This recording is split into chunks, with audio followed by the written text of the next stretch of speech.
Welcome back to the 17 News at Sunrise podcast, where we share your news on your schedule. Spirit of the Golden Empire.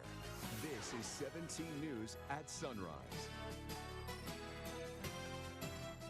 Good morning. Right now at 5, a heartbreaking vigil for a missing Bakersfield girl who police say was kidnapped and murdered, as family members fight back tears to remember their spunky daughter, sister, and friend. Stepping up enforcement, a new partnership between two local police agencies taking aim at gang violence. This comes days after two girls were shot and killed at a house party in Delano. How officers plan to crack down on the violence.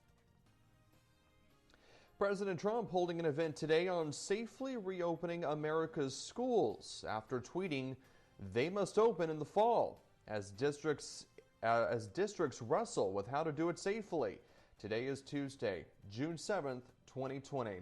Good morning, everyone. It is 5 a.m. on this Tuesday morning. Thanks for starting your day with us here on 17 News at Sunrise. I'm Alex Fisher, along with Maddie Jansen. And once again, we're starting to see a little bit of a creep up in the temperature department. Although anything below 100, I say, is not terrible, especially since those humidity levels were so down. You can notice, I was looking at the temperature gauge and going, okay, I know it's high 90s. It doesn't feel all that bad, however. Yeah, we did not break the 100-degree mark, so that's some good news. Let's see if we can keep it below it today. Let's check in with Kevin. He has the rest of your forecast. And we are going to be trimming things back today, but definitely it was a warm day yesterday. But yeah, Maddie's right. We didn't hit 100. 99 degrees was the high for Bakersfield. Normally 96 is our high. Our record temperature yesterday was 116, and that was set back in 1913. And today we're going to be even cooler than this. Take you outside. You can see the Padre Hotel still dark out there. We should see a nice sunrise. 67 degrees on the temperature. Nice and comfortable to start with a light wind out of the north at 3. As we take a look at the hour by hour, we will be starting out at 7 a.m. in the upper 60s, noontime temperature of 87, and then by 3 o'clock 93, so a far cry from that 99. Up in the mountains, 59 degrees right now, a west wind at 10 miles per hour. As we take a look at our wind forecast, they do expect that to pick up this afternoon, and with that we will issue a wind advisory for the Kern County mountain areas and also into the desert region. So again, if you're going to be traveling that way, keep that in mind. Here's a look at the hour by hour forecast, starting out in the lower 60s, and then throughout the afternoon by 3 o'clock, sunny and a temperature near 83. I've got more on your forecast coming up in just a little bit. For now, back over to you. All right, thanks, Kevin. A Los Angeles man is under arrest on charges of murder, kidnapping, and rape in connection with the death of Patricia Alattore. 17's Karen Wass spoke with police about this tragedy and has the latest. It's near here at Weibel in Hosking in South Bakersfield where 13-year-old Patricia Alattore was last seen. Police are now investigating her disappearance as a homicide. Just please come home, but if you went on your own will, somebody took you, please return her. It began with reports of a runaway. Patti, as her family calls her, just turned 13, the youngest of 8 siblings. She was last seen the night of July 1st. She did make a makeshift bed, person in the bed. That's not like her. She put her pajamas in the head part to make it look like somebody was in the bed, but she was not in the bed. She locked her door. Her mom said she's never run away before and claims there haven't been any issues in the family. Her parents tried to locate her phone, but found the signal ended on the freeway south of town. Me, my son, and my husband actually went out to the center divider, was looking in the brush because that's where it says the phone is. Then the investigation quickly became something darker. On July 4th, video surveillance was located, which depicted Patricia getting into a white older model pickup truck. Does catch her voice on the audio, and it sounds like she says, answer your Snapchat. We're not sure if she says I'm leaving or I'm not leaving. BPD found the truck in Inglewood Sunday. They arrested the owner, 24-year-old Armando Cruz, in LA County. Oh, it's tragic, absolutely tragic. Cruz was charged with 11 felonies, including first-degree murder, kidnapping, rape, possession of child pornography, and other disturbing charges involving contact with a minor. It's not yet confirmed whether Alattore knew this man or whether he was a stranger. We're not sure if she left on her own or somebody coached her out. And for now, the investigation continues as Alattore will be laid to rest. In South Bakersfield, Karen Hua, 17 News. And if you have any information about this case, you're still urged to contact BPD at 327-7111. The young girl's mother spoke about her daughter at a vigil last night. All of you guys coming out here and having this vigil for my baby. If you only knew her, you would love her from the minute. I don't understand why, but I know she's with the Lord now. Dozens gathered near the home of the teenager where she was last seen a week ago. The vigil was organized by the local group Black Lives Matter. Meantime, Brisa Torres is still missing. The Bakersfield Police Department continues searching for the 16-year-old. She was last seen on July 2nd near Callaway Drive and Brimhall Road. BPD says Torres was seen getting into a white Chevrolet pickup shortly before she disappeared. She has a happy face tattoo on her right ankle. If you have any information on the whereabouts of Brisa Torres, you're asked to call police at 327-7111. And Bakersfield police still need your help finding an at-risk man who has been missing since February. BPD says 70-year-old Art Demery was last seen in the 2200 block of Mount Vernon Avenue. Police say Demery is considered at risk due to a medical condition. He is 5 feet 10 inches tall and weighs 220 pounds. He has gray hair and brown eyes. If you have seen him or know where he may be, call police at 327-7111. The Delano Police Department is cracking down on gang violence by teaming up with the city of McFarland. You may remember last week, 2 girls were killed in a shooting at a party in Delano. Police say that shooting was gang-related, and people who may have witnessed the violence have not been cooperating with police. Now the Delano Police Department says it's joining forces with the McFarland Police Department to form a gang suppression unit. Officials say a similar program has worked to curb gang violence in the past. Well, back in January, we put together a collaborative McFarland-Delano operation.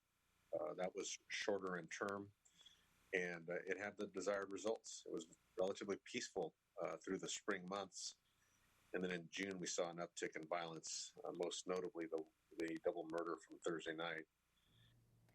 Both departments, along with the Kern County District Attorney's Office, will be contributing to this unit, which will be in effect until further notice. Officials say they'll use whatever resources are available to disrupt, quote, senseless gang violence. Starting later today, there are going to be some changes at the Delano Police Department headquarters. If you need to visit the department for any reason, you will not be allowed in the lobby. That's due to the rising number of coronavirus cases. Officers are now only responding to calls about life-threatening emergencies and crimes in progress. All community events with the department are now moved online. An update this morning on the Board of Supervisors. The board has decided not to meet for its regularly scheduled meeting today. It will resume meeting next Tuesday, July 14th. Those meetings are at 9 a.m. and 2 p.m. If you're interested, you can expect an agenda for those meetings on Thursday.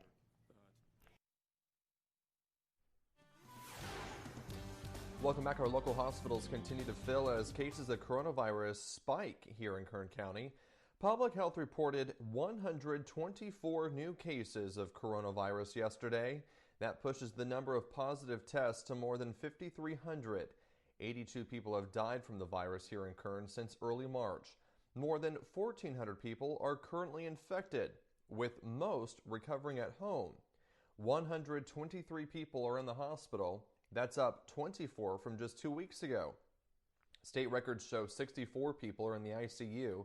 That is down 3 from the day before. Kern Public Health still says that we could reach full capacity within the county's various intensive care units later this month.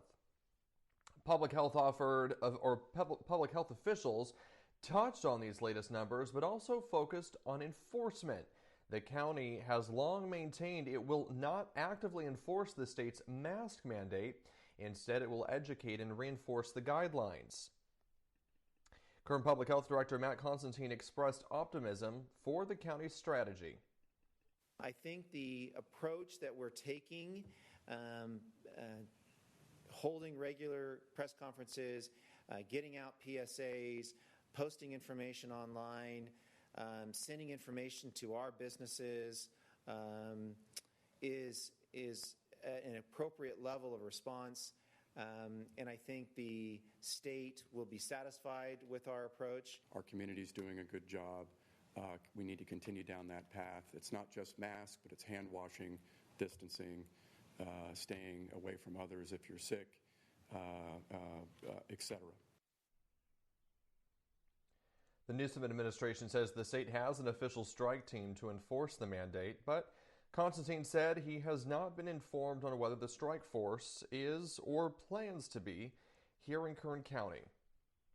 A local attorney who takes on cases through the county's indigent defense program says she was ordered to return to court despite feeling sick, and she has now tested positive for COVID-19. Mai Shawa wrote on Facebook that she has been feeling sick last weekend, or the last weekend of June, and got tested for coronavirus. She went on to say the judge ordered her to go to court. She ended up testing positive for the virus. Shawa expressed frustration at being told she had to turn up even though she was trying to be cautious and prevent anyone else from being exposed to her. Yesterday, Kern County Superior Court officials responded to Shawa's allegations, releasing a statement that reads in part, "A review of communications between the court and Ms. Shawa showed that there was not a direct order requiring Ms. Shawa to attend court, and there was a misunderstanding as to Ms. Shawa's physical condition. The court was notified on Monday, June 29, 2020, that Ms. Shawa was tested for COVID-19. The disproportionate share of COVID-19 cases within Kern's Hispanic community is one of several pressing issues to be addressed at tomorrow's legislative briefing sponsored by the Kern County Hispanic Chamber of Commerce. California's Lieutenant Governor will be the featured keynote speaker for the Chamber's conference, to be carried via Zoom. She will also address other front burner issues, including the legislative pressures being exerted on Kern's oil and gas industry. The conference runs from 2 to 3 p.m. This afternoon. Meeting space is limited, and interested participants are asked to register online. We have a registration link posted on our website, kget.com. Just click on the hot link icon to find more. A local bank is giving back to those impacted during the coronavirus pandemic. Bank of the Sierra is hosting a food drive through the end of this month. The bank will accept donations of non-perishable food and at all 40 branches. The food will be donated to the Golden Empire Gleaners. The Bank of the Sierra grant program has also been changed to provide funding to nonprofits that have been impacted by the pandemic. If you would like more information, just head to our website, kget.com. How and when to get students back to school? As officials work to answer that question, President Trump joining in an event later today to address the challenges. Meanwhile, scientists are warning that COVID-19 could potentially be airborne, as 250,000 new cases were reported in the U.S. in the first 5 days of July alone. Alice Barr's in Washington with the latest. Good morning, Maddie. The American Academy of Pediatrics is recommending reopening schools with the goal of having students physically present. But now each district is having to wrestle with how to do that safely. President Trump holding an event today on safely reopening America's schools after tweeting schools must open in the fall. Officials are struggling with how to balance advancing kids' education while protecting their health. Studies show children are less likely to get coronavirus or fall seriously ill, but the long-term effects are unknown. I don't care if I have to wear the mask and gloves. I just want to go back to school. How students return will likely depend on the virus spread in their area. It's a deeply worrying prospect for parents and staff where cases are surging, though health experts say there are options. Modifying the schedules, separation of desks, wearing masks under certain circumstances. But any changes will cost money. The Senate's top Republican now saying he wants to include school funding in the next coronavirus relief bill. Everybody knows we can't get back to normal without going back to school. Adding to the challenge, new research showing COVID-19 could potentially be airborne, with smaller particles spreading farther than 6 feet. Masks may need to be worn indoors even when social distancing and public places may require better ventilation. More than 200 scientists from 32 countries now urging the World Health Organization to address that risk. Colleges and universities are racing to come up with their own plans, with many offering online courses and limiting the number of students they'll allow on campus. Because of all those changes, some schools like Princeton say they will be cutting tuition this fall. In Washington, Alice Barr, 17 News. The 17 News at Sunrise podcast is a production of KGET and Nexstar Media Group. For more on all of the headlines in today's show, head to kget.com.